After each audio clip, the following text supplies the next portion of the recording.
নমস্কার বন্ধুরা, তোমরা সকলে কেমন আছো? সোমা লাইফস্টাইলে একটা স্বাগত জানিয়ে একটা নতুন ব্লগে নেমে গেলাম। আর আজকে কিন্তু তোমাদের সামনে দেখো দুটো কাঁচা কলা দেখাচ্ছি। কাঁচা কলাটা অনেক দিন থেকে নিয়ে আসা হয়েছিল, ফ্রিজে রাখা ছিল, ভেবেছিলাম এটা দিয়ে পকোড়া করব, কিন্তু যা গরমের অবস্থা আমার ক্ষমতা নেই এখন করার মতন। আবহাওয়াটা ঠান্ডা হলে সামনের সপ্তাহ থেকে শুনছি বৃষ্টি হবে, তখন পকোড়া মকোড়া বানাবো। কিন্তু কাঁচকলাটা অনেক এক সপ্তাহ মতন হয়ে গেছে, সেই জন্য ভাবলাম আজকে কাঁচকলা দিয়ে আমার মা যেমন তরকারি করতেন বা করে এখনও, তা কাঁচকলা আলু দিয়ে একটা তরকারি হবে। তা আগেই কাটবো, ওই জন্য এর মধ্যে একটু লবণ দিয়ে জল করে রেখেছি।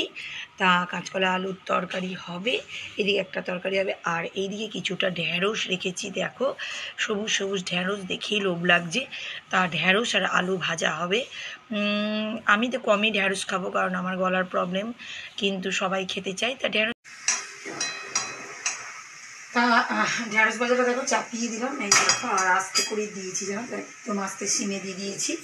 আর তোমাদের কালকে দেখাই, কালকে তোমাদের দাদাভাই গেছিলো বাইরে, বললাম না, তাই দেখো আর একটা চাকু নিয়ে এসছে। ওই চাকুটা না ভালো না, জানো তো, চাকু নিয়ে এসছে। আর উপরের জন্য লাইটটাও নিয়ে এসছে, জানো তো। তা লাইটটা নিয়ে এসছে, আজকেই লাগাবে। তা সব রেডি করে রেখেছি। আর এই চাকুটা যে সাইড করবো তোমাদের সামনে, কারণ কড়াটা তো কেটে রেখেছি।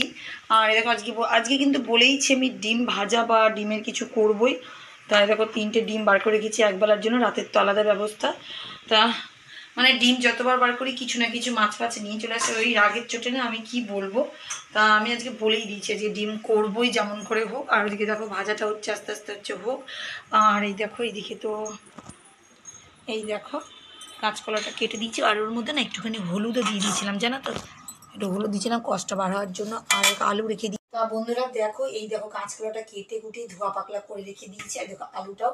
আর জানো তো, এই রান্নাটা আমি মানে প্রথম করছি এত বড় লাইফে, দেখো আমি কিন্তু প্রথম কাঁচকলা আলুর তরকারি করছি, কারণ আমি কাঁচকলার পকোড়া এইসবই বানাই। কিন্তু তার জন্য জানো কি করেছি, মাকে ফোন করেছিলাম রান্নাটা জানার জন্য, কারণ আমার মা করে, আবার মা জান আবার আজকেই করেছে বাড়িতে। তা সেই জন্য আরো সুবিধাই হলো, মাও করেছে ওদিকে। আর মা বলেও দিল কীভাবে রান্না করতে হয়, মায়ের রেসিপিটাই করছি। বললো পেঁয়াজ কুচি দিয়ে দিবি, এর মধ্যে টমেটো টমেটো কিচ্ছু দেওয়া যাবে না। আর জিরে ধনে এগুলো সব দিব। আর আর দিতে হবে কী বলতো, আদাটাও দেওয়া যাবে না, রসুন বাটা আর কাঁচা লঙ্কা বাটা দিব। আর আমরা তো একটু কাশ্মীরি গুঁড়ো মশলা খাই, সেই জন্য কাশ্মীরি সব দিয়ে না চটকে মেখে যে দু রকমের করা যায়, এইটার বলছে বেশি টেস্ট। তা আমি বললাম যেটা বেশি টেস্ট সেটাই করো। তা সেটাই সেজন্য করছি। এই দেখো সব রেডি করছি, তোমাদেরকে দেখাচ্ছি। তারাও মেখে চুকে কিন্তু আমি চাপিয়ে দিলাম। আর একটুখানি কিন্তু আমি জল দিয়েছি, বেশি জল দেওয়া যাবে না। তার কারণ হচ্ছে এটা নতুন রেসিপি, কারণ মা আমাকে যেরকমভাবে বলছে সেভাবেই কিন্তু আমি করছি, একদম মায়ের হাতের রেসিপি, কারণ মা এটা করে। তোমাদের বললাম তো মাঝে মাঝে মা করে, এমনকি আজকেই করেছে। তা একটু জল দিয়েছি, খুব ভালো করে চটকি চটকি কিন্তু আমি মেখে নিয়েছি, জানো তো। আর সেই জন্য একটুখানি জল দিয়েছি, এটা আস্তে আস্তে হবে, এদিকে হোক। আর এইদিকে দেখো আমি এবার আস্তে করে দেবো, একটু জোর দিয়ে রেখেছি, কারণ গ্যাস তো জোরে আছে বলে এবার আস্তে দিব, কারণ নিজের ইয়েতে হবে, যখন লাগবে জল আমি আবার দিব। আর এইদিকে দেখো ঢ্যাঁড়স আলু কিন্তু ভাজা কমপ্লিট হয়ে গেছে। আর এইটাও যখন হচ্ছে, কারণ এটা আমি তোমাদেরকে দেখাচ্ছি, তার কারণ হচ্ছে এটা প্রথম করছি, সেই জন্যই দেখাচ্ছি। আমি মায়ের বাড়িতে খেতাম, কিন্তু নিজের হাতে কোনোদিন করিনি, সেই জন্য তোমাদের সঙ্গে শেয়ার করছি। আর যাই হোক, এগুলো সব দেখতেই পাচ্ছ। এখন আমি কি বলবো, টিফিনের ব্যবস্থা করবো। এখন আটা মাটা মাখতে আমি চলে যাব, কারণ এটাতে আস্তে আস্তে হবে আর ভাজা। আর এদিকে তো আস্তে সুস্থ হচ্ছে। আর দেখো দুটো বোতল রেখে দিচ্ছি, তেল ঢালতে হবে। তার এদিকে আবার তোমার দাদাভাই বেরিয়ে গেল, ওই একটু কাজ আছে, বেরিয়ে যাচ্ছে, ওই দেখো। তা আমারও কাজ আছে, সেটা নয়, আমিও কাজে ব্যস্ত। তরকারিটা আস্তে আস্তে ওইদিকে হচ্ছে, ততক্ষণে আমি কী করবো, সর্ষের তেলটাকে ঢেলে দেবো, জানো তো। আর কারণ তরকারিটা তো আস্তে আস্তে যত আস্তে হবে তত টেস্ট হবে, কারণ এটা একটু আলাদা মেখে চুখে, সেই জন্য। আর কি জানি, এই যে এখন বেড়াচ্ছে, যা রোদ্দুর না, সেই জন্য আমি বললাম তাড়াতাড়ি যাও, যা কাজ আছে তোমার করে নাও তাড়াতাড়ি গিয়ে, কারণ এরপরে রোদে না বেড়ানো যাবে না। ব্যালকনিতে যাবো, তোমাদেরকে দেখাবো আমি, এত রোদ্দুর যে কী বলবো।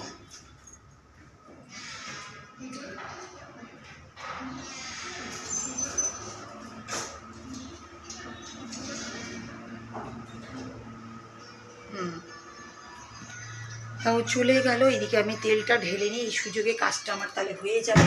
মানে এত রোদ, ওদিকে একটু চলে গেছিলাম, একটু কাজ ছিল। তা এবার ভাবলাম যে আটাটা মাখবো, তার আগে একটু তরকারিটা আমাকে দেখতে হবে, কারণ জলটা শুকিয়ে গেছে। দেখি যদি আর জল লাগে বা কিছু, তা দেখি। না, জল লাগবে না, হয়ে গেছে। আর জানো তো, তোমাদের একটা সত্যি কথা বলছি, এত সেন্ট বেরাচ্ছে না, আমার মনে হচ্ছে তরকারিটা হয়ে গেছে। তারপর একটু জোরে দিই, কারণ দেখো জলটাও শুকিয়ে গেছে, আর কিন্তু আলু কলা এগুলো কিন্তু সবটাই সিদ্ধ হয়ে গেছে।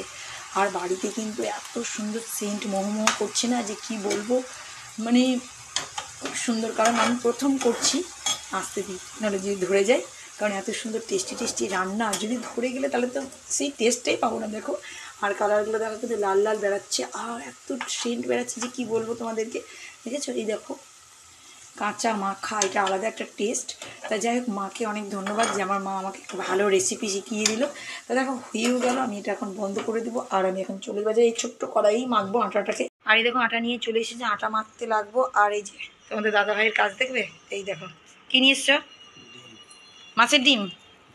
কি জ্বালাতন বললাম, দেখলে তোমাদের কি বললাম বলো তো। আমি আজকে ডিম ভাজা করব, মুরগির ডিমটাকে, সেটা না, ও চলে গেল, ওকে মানে অন্য কাজে গেছিলো, কিন্তু ও চলে আসলো এবারে দেখো এতটা ডিম নিয়ে। কি বলবো বলো, তাহলে দুই রকম তো খাওয়া যাবে না, কারণ অ্যালার্জি হয়ে যাবে গরমের মধ্যে। তা দেখি, আমার না রাগ লেগে যায় জানো তো, খুব মুশকিল। এবার ডিমগুলোর কী হবে, ডিম আবার ঢুকিয়ে রাখতে হবে। এই নিয়ে 3-4 দিন হলো। এই দেখো, দাঁড়া তো দেখাচ্ছি, এই দেখো অনেকটাই ডিম নিয়ে এসছে। এই দেখো, ওকে না আমাদের মানে এই বাজারওয়ালারা এমন চেনে, মানে আমাদের দুজনকেই, আমাদের বলে না, তোমাদেরকেও মনে হয়, যারা বাজার যায় তাদের। এই দেখো এতগুলো ডিম, এবার এগুলোকে সব ভাজতে হবে, করতে হবে। আর ওইদিকে তো আর এক রকমের ডিম, 2 রকমের ডিম করলে তো গায়ে একদম অ্যালার্জি বেরিয়ে যাবে না। তা আগে দেখি আটাটা মেখে টিফিনের ব্যবস্থা করি। বন্ধুরা দেখো, টিফিন খেয়ে চলে এসেছি আবার, আর এদিকে তেল চাপিয়ে দিচ্ছি। আর এই দেখো মাছের ডিম, আমার তো ভয়ও লাগে, আবার ফুটে, জানো তো মাছের ডিমগুলো ফুটে। তা করতে তো আমাকেই হবে, কিছু করার নেই। দেখো দিতে দিতে দেখো তো ফোটা শুরু হয়ে গেছে। তা দেখো ভাজতে লাগলাম, কিছু করার নাই, রাগ হলেও করতে হয় অনেক ক্ষেত্রে। আর তোমাদের দাদাভাইকে বলছে কত দাম নিল, সে দামটাও বলবে না, জানো, বলবে আমাকে মাসি এমনিতে দিয়েছে। আচ্ছা বলো তো, কেউ মাসি কি এমনিতে দেয়, বা কোনো কেউ কি দেয়, তুমি বলো, তোমরাই বলো। ওকে জিজ্ঞেস করলেও বলবেই না। তো যাই হোক, বলবে না মানে আমাকে দামটা বলবে না, মন চেয়েছে তাই নিয়ে এসছে, আমাদেরকেও সেটা খাওয়াচ্ছে, তো এখন খেতে হবে, কিছু করার নেই। আমার তো রাগ লেগে গিয়েছিলো, কারণ আমি তো যে হয়েছিলাম মুরগির ডিম ভাজবো, সেখানে হয়ে যাচ্ছে এই ডিম। যাই হোক, ভাজাভুজিটা করে নিই, আর এই কতটা আছে করবো, করে টোরে ওইদিকে যাবো ঘরে কাজ করতে। ও আবার আসবে লাইট লাগাতে, তখন তোমাদের সঙ্গে আবার শেয়ার। বন্ধুরা দেখো, মাছের ডিমটা ভাজা হয়ে গেছে, আর একটুখানি বাকি আছে। এই দেখো, বাপরে বাপ, মানে সেরকম ফুটিনি, কিন্তু এটা একটা জিনিস, কারণ জল আমি একদম মানে ছেঁকে নিয়েছিলাম ভালোভাবে। আর দেখেছি ছোটো ছোটো করে নিয়েছি, নাহলে জানো তো ভিতরে তেল না গেলে তো ভালোভাবে ভাজা হবে না। সেই জন্য দেখো, ওই দেখো বাপরে কতগুলো হয়েছে, দেখো পকোড়ার মতনই লাগছে, একটু একটু একদম পকোড়ার মতন লাগছে। তাই যাই হোক, এখানেও ভাজা হয়ে গেছে, আর এই কটা বাকি আছে, করে নেবো, নামিয়ে নেবো। তারপরে বাপরে বাপ দেখি। আর ব্যালকনিতে তোমাদের তো নিয়েই যাইনি আজকে, এত রোদ্দুর যে কি বলবো। দাঁড়াও, এটা করে তারপরে যাচ্ছি, তখন তোমাদেরকে দেখাবো। দাদাভাই উঠে গেছে উপরে লাইটটাকে ঠিক করার জন্য। মিস্ত্রি দিয়ে এখন করায় না, নিজে নিজেই করে। আগে তো সবই করতো নিজে নিজে, কিন্তু এই লাইটগুলো একটু ব্যাপার আলাদা, তো সেই জন্য একটু চিন্তা লাগে।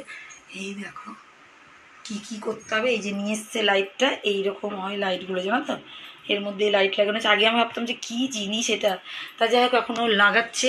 ওটা খুলো তারপরে তো, হ্যাঁ, তা এখনও করছে, ওর সঙ্গে আমাকে থাকতে হবে। চুলমুলগুলোর কী অবস্থা, আমি আর ভিডিওটা টানছি না। বন্ধুরা দেখো, লাইটটা কিন্তু তোমাদের দাদাভাই লাগিয়ে দিল, এই দেখো। আর এটা তো জ্বলছিলই, গোটা রান্নাঘর দেখো কত আলোকিত, দেখেছো কত আলোকিত। তা যাই হোক, এখন দেখো ঘরে এগুলো পরিষ্কার টরিষ্কার করি, দিয়ে ঘর দৌড়ও মোছা হয়নি, সব মোছামুছি করবো। লাইটের কাজটা হয়ে গেল, বলো কি, রান্নাঘর একটু লাইট না হলে হয়। আর আমার রান্নাঘর তো জানোই অন্ধকার, দেখা যায় না।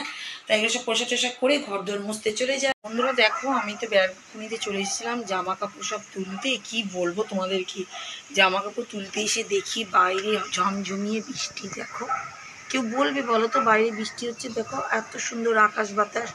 আর আমি তো একদমই বুঝতে পারিনি, হঠাৎ করে দরজা খুলে দেখছি এরকম বৃষ্টি। আর আমাদের এখানে তো আওয়াজ শোনাও যায় না, বুঝতেও পারা যাচ্ছে না। দেখো এইদিকে জল বলে আমি বুঝতে পারছি যে এত বৃষ্টি, মানে বুঝতেই পারিনি, জানো তো।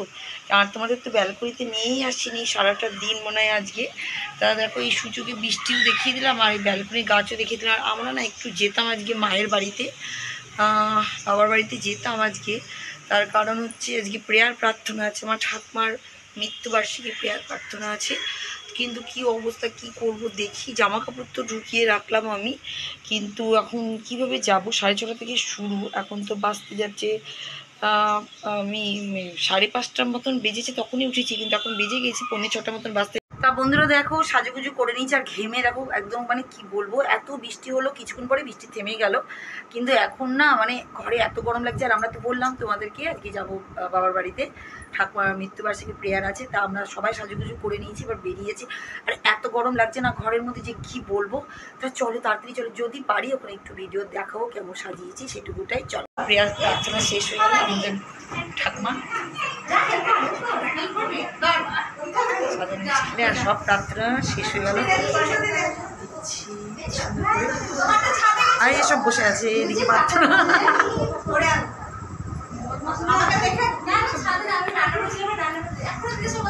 এখন যাবো করে আর এইদিকে বসে আছে ওদের জন্য, ওরা বসে আছে। আর যাবো ঘরে, ঘরে একটু গরম। তা বন্ধুরা এই মাত্র বাড়িতে ফিরত আসলাম, আর বাইরে যা গরম, বাইরে বাড়িতে সব জায়গাতেই গরম, তা ঘরে এসে বাবা শান্তি। তা যাই হোক, এই দেখো খুশি এদিকে কোল্ড ড্রিঙ্কস খাচ্ছে, এই যে এসে আরম্ভ করেছে কোল্ড ড্রিঙ্কস খাওয়া। এদিকে কাশি, কি বলবো বলো, দেখো আর এদিকে কিন্তু কাশি, জানো তো।